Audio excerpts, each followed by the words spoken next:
Hello, dear student. How are you today? Open your book, page 75. Reading. There is a text about David Wong, his journey to school. I have translated this text. The next. Let's do exercise 1. Exercise 1. Бірінші тапсырмада, сәлем құрметті оқушы, бірінші тапсырмада картаға және де суреттерге қара дейді. Суреттерде адамдар қалай жұмысқа немесе сабаққа, мектепке барады, қандай транспортпен барады. Және де Дэвидтің блогын оқып, өзінің жауабында тексер дейді. Бұнда мен жазып қойдым. I think there are a lot of people in Bangkok. Бангкокта көптеген адамдар бар. People travel to work by public transport. Қоғамдық көлікпен жүреді олар. Мысалы, a bus, автобус, a tram, трамвай, a ferry, паром, an escalator, эскалатор. Міне осылардың суреті тұр бұл жерде. Сондықтан жазып қойдым. Exercise 2, екінші тапсырмада. Картаға қараймыз қайтадан. Картаға қараймыз. Одан кейін тексті қайтадан оқы дейді. Дэвидті маршрутын жаз дейді. Дэвид қайда барады, қалай баратынын жаз дейді. David's route to school. Дэвидтің маршруткасы мектепке баратын. On foot to the underground.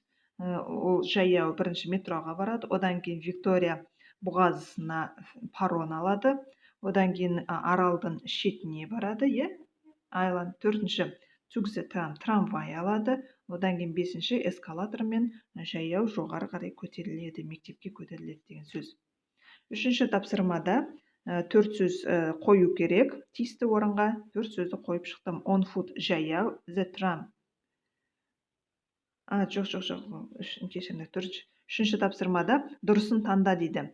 Дұрыс жауапты таңда дейді. On foot жаяу, the tram трамвай, didn't take the bus. Немені алған жоқ, автобусты алған жоқ.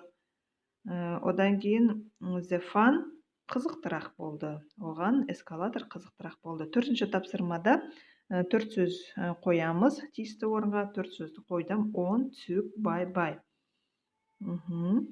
Одан кейін бесінші тапсырмада Дэвидтің маршруткасы жазылған. Енді өзінің маршрутканды жаз дейді. Сен және өзінің досыңдікін жаз деп тұр мына жерде. Мен мына жерге 4 вариант жазып қойдым. Ең сонда минуттар деп тұр. 25 минут, 30 минут, 20-15 минут дегеніміз ол уақытты алады. Бұл жерде біріншісінде мен бірінші остановкаға барамын. Остановка. Одан кейін автобуспен 25 минут жүріп барамын мектепке. 25 минут болса, бұл минуттарды өзгертуге болады өздерін. Неше минутта барасыздар? Мысалы, 15 минут болса, 15 минутта барамын деген сияқты. Екінші вариант бұнда жаяу барамын 30 минут. Өздерін неше минут барасыңдар? Өзгертуге болады дедім мен сандарды. Одан кейін трамваймен барсаңдар, трамваймен қайсы ыңғайлы осыны таңдап алыңдар. Машинамен барсаңдар, машинамен барамын 15 минутта деп.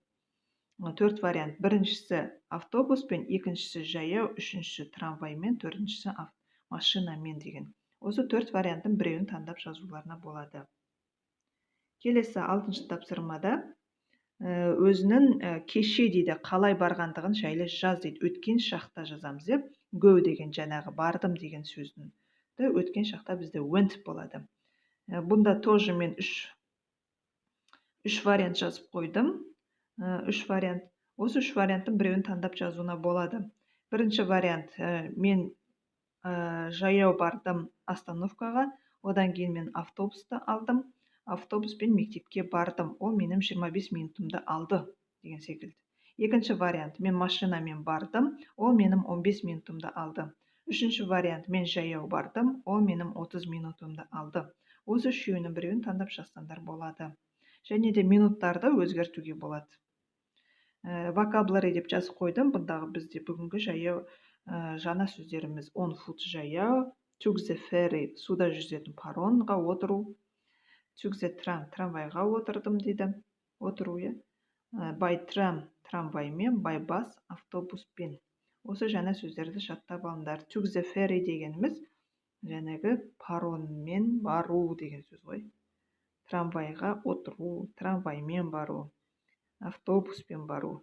Осымен сабақ аяқталды. Сабағым ұнаса лайк басып, комментарий жазып, міндетті түрде сұрақтарына жауап беремін. Және де бөлісіп, тіркеліп қойыңдар менің каналыма. Қош сау болыңдар.